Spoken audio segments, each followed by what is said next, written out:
A partir de la segunda mitad del siglo XIX, la economía argentina, en el marco de la División Internacional del Trabajo, se incorporó al mercado mundial como proveedora de materias primas de origen agropecuario. Hubo un aumento de la demanda de la mano de obra, cubierta centralmente por las grandes olas inmigratorias europeas. El patrón de acumulación agroexportador, que se extendió desde 1880 a 1930, se caracterizó porque había una necesidad de colocar la oferta de producción primaria en los mercados internacionales y había demanda de importaciones, tanto de bienes industriales de capital como de consumo. El crecimiento de la economía argentina durante este periodo estuvo caracterizado por ser entonces agroexportador, estando el patrón de acumulación sustentado principalmente en la exportación de productos agropecuarios, y haber un incipiente desarrollo de la industria local a través de la producción de bienes y servicios destinados al abastecimiento del creciente mercado interno y el desarrollo de la construcción y los servicios asociados a la exportación de los productos primarios y al transporte de los mismos. En este periodo se presentaron múltiples huelgas en el sector de los transportes marítimos y terrestres, grandes conflictos en el sector ferroviario y los frigoríficos, afectando así a la economía agroexportadora. Los actores que se presentaron fueron, por un lado, la élite, que basó su poder en el monopolio de la tierra y el gobierno del país. Esta élite estaba compuesta por la oligarquía terrateniente, la propiedad de la tierra estaba concentrada en pocas manos, eran grandes propietarios, grandes estancieros, se los llamaba la burguesía agraria, producto de la ley de enfiteusis del gobierno de Rivadavia, la conquista del desierto y la consecuente ley de premios para los militares que habían participado en ella, y el remate de tierras que había sucedido en las embajadas argentinas de Londres y París. También integraban la élite, la iglesia y el rol caritativo que habían adoptado a través de las colectas nacionales que realizaban, el poder militar, encomendados en la construcción de un nuevo orden y en la represión, sobre todo de la protesta social de los trabajadores, y el poder paramilitar o parapolicial, que fue la Liga Patriótica Argentina.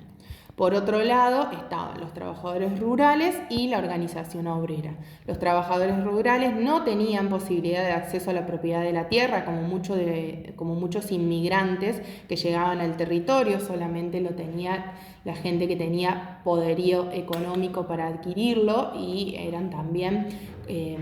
aliados al poder, y en el imaginario social eran enemigos de la población y eran los trabajadores rurales quienes amenazaban el orden social establecido.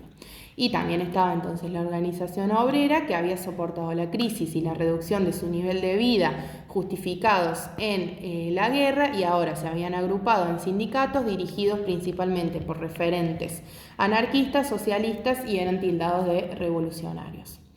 Bajo el primer mandato del presidente Irigoyen se registraron dos importantes conflictos de extrema violencia. Por un lado, la Semana Trágica de 1919 en Buenos Aires, que fue el desenlace de una huelga que duró un mes, encabezada por obreros de la industria metalúrgica para obtener mejoras en sus condiciones de trabajo. Pedían 8 horas laborales, higiene y salubridad en el entorno de trabajo, la abolición del trabajo a destajo y salarios justos. En el clima social de la época resonaban los ecos de la Revolución Rusa y de los estallidos obreros en Europa. El bloque dominante de poder estaban temerosos de una posible revolución obrera, como ya se había vivido en el otro continente, y eran quienes tenían el predominio económico. Estaba Bacena, el industrial dueño de los talleres, sus guardias armados y los rompehuelgas que eran por él convocados, y a ellos se les sumaba la hegemonía política a través de las fuerzas policiales, los bomberos y las fuerzas parapoliciales de la Liga Patriótica, quienes actuaban en colaboración y complicidad de las fuerzas oficiales, valiéndose de la persecución y la represión para acallar la huelga. Hubo una huelga general en enero de 1919 y así se logró reanudar la producción, pero con saldo de vidas y muchos heridos de trabajadores. El conflicto que le siguió fue la Patagonia Trágica o Patagonia Rebelde, que se desencadenó en los territorios de Santa Cruz en 1920. En esa época el precio de la lana había bajado a consecuencia de la acumulación de stock, producto de la Primera Guerra Mundial. Los terratenientes, principalmente extranjeros, ajustaban los gastos y recortaban los salarios de los trabajadores. Por su parte, los trabajadores eran peones que vivían en condiciones de hacinamiento, vivían dentro de las estancias y con salarios de subsistencia.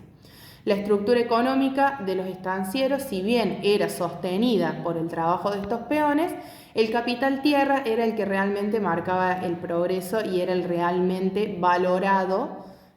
como el que iba a ayudar al crecimiento de la nación. Se declara una huelga general en el territorio que fue generando adhesión estancia por estancia, persiguiendo mejores condiciones laborales y mejoras monetarias.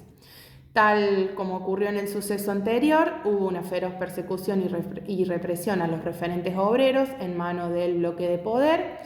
instado por los terratenientes y en manos de la policía provincial y miembros de la Liga Patriótica que viajaron especialmente al territorio de Santa Cruz. Y posteriormente el presidente Irigoyen enviaría una formación del ejército y de gendarmería para poner fin al conflicto. Ya para 1930 cede y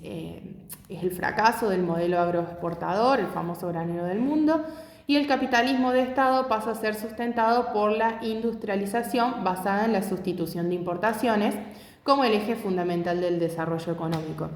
Se potencia así la infraestructura de la industria existente, se potencian las economías regionales, expandiéndose todas las empresas locales y también abriendo la puerta a capitales extranjeros que vinieran a radicarse y a instalar distintas industrias y fábricas.